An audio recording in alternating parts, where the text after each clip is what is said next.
back here at Mount Washington today, we're going to do a walkthrough of the current status of the building. I know you guys haven't seen the inside of it yet, so today we're going to take a look at what the status of it is from the time that we purchased it, and then we're going to share some ideas of what we're going to do with some of the spaces. So come along, let's take a look.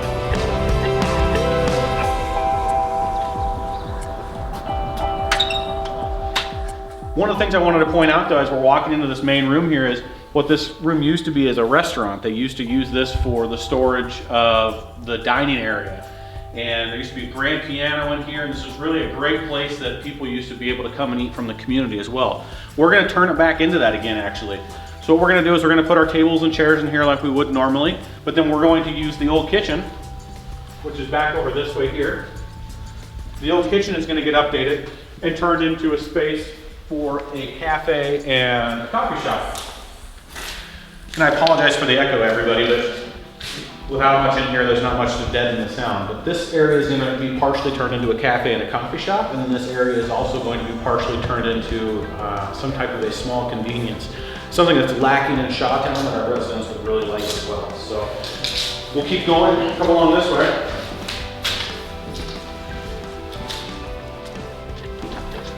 Unfortunately, you guys can see here there's been quite a bit of damage. Well, a lot of this damage has actually taken place within the last 6 months, and this damage has been predominantly scrappers and others that are in here illegally. Whether it's been since my ownership or the previous ownership, there's been a lot of activity in here, and that activity has not been approved. And because of that, they're getting in here and they're ransacking and destroying the place.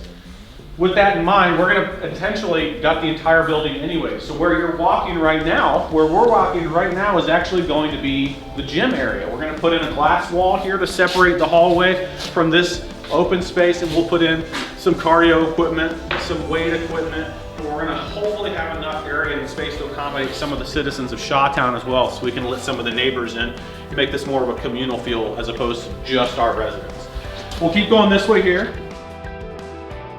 In the original part of the Mount Washington Sanatorium now. This was built in 1937.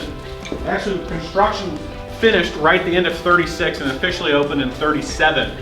The original sanatorium opened in 1912, and then a new sanatorium was built in 1919. That was actually built directly behind this building and burnt down in 1948.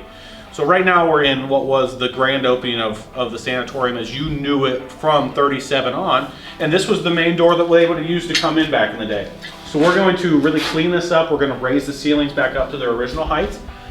And then we're going to put in a couple really nice attributes. A really nice lighting structure in here, beautiful floors. We're going to put in the old brass front mailboxes, as well as an Amazon Go spot where you can have your Amazon orders taken, locked in a box, and you'll get the code, and then that code will allow you to open it up and get your own things out of there. So this space is going to really turn back into the useful main entrance of Mount Washington, or whatever we end up really going with for the final name.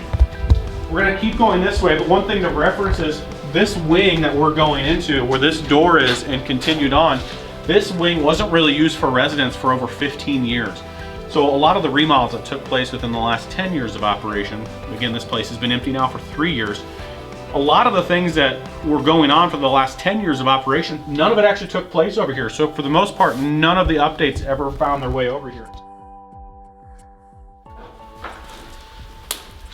Now we're going on to the first floor. Where the main doors are is technically considered ground floor. Now we're entering onto first floor. We're actually extending into another portion of what is known as the annex. The annex was a room, an area that was put onto the building in 1949 for more community features. As the tuberculosis cases went down, they decided they needed more amenities to award different patients and outpatients that were staying here. We're now in the rarely used chapel of Mount Washington's facilities. This again is part of the annex, and you're going to sense a trend here that a large portion of the community features we're going to put in were actually designed as that in 1949. This was designed to be the chapel. Unfortunately, it rarely got used according to some of the old staff that used to work here. So we're going to use this space appropriately. It's a large room. We're probably going to look at doing something like a larger unit again in here, and then possibly putting an outdoor access point of their own deck, a personal deck off the back.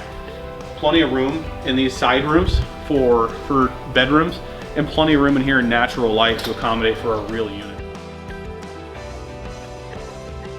So we're coming into this wing here again of Mount Washington property on the second floor.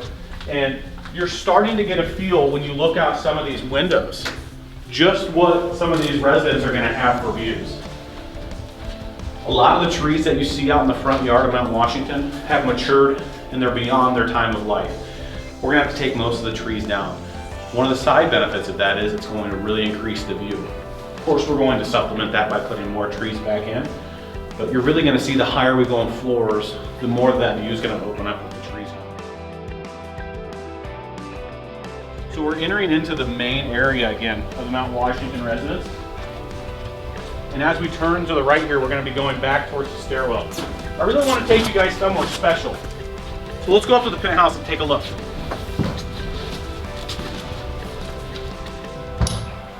So right here we've got some of the murals that make Mount Washington really unique. There's 4 stairwells in Mount Washington residence right now, and all 4 of them have really unique murals that cater to some of the unique lifestyles around the Eau Claire area and the Shoptown area in particular.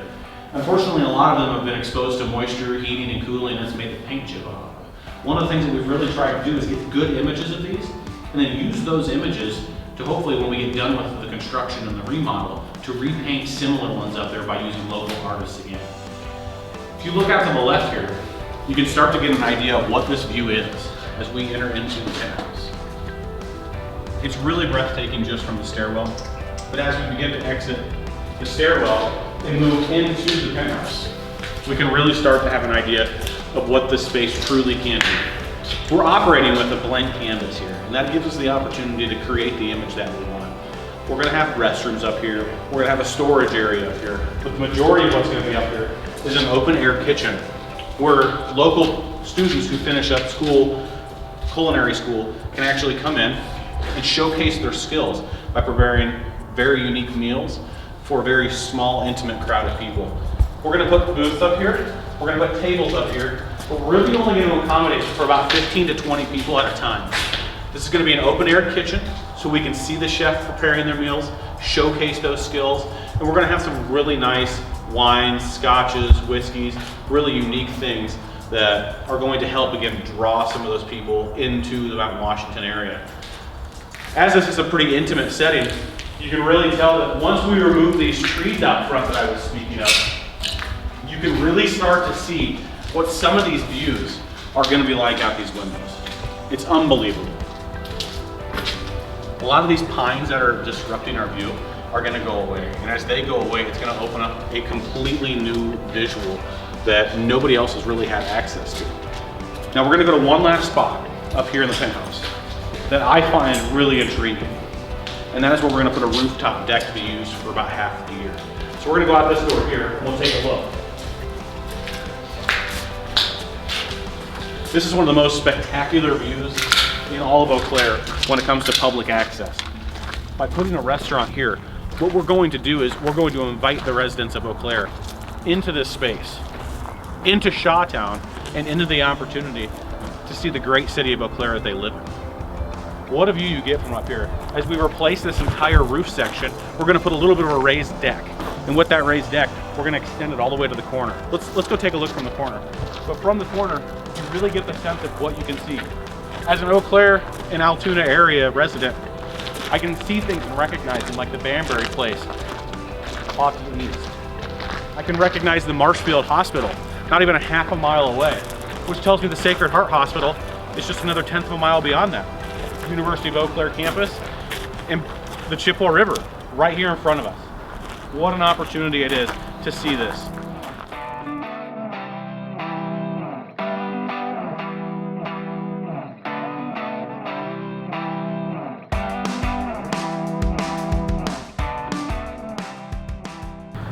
In later episodes, we're going to talk to the neighborhood of Shawtown. We're going to speak with their president, Brad.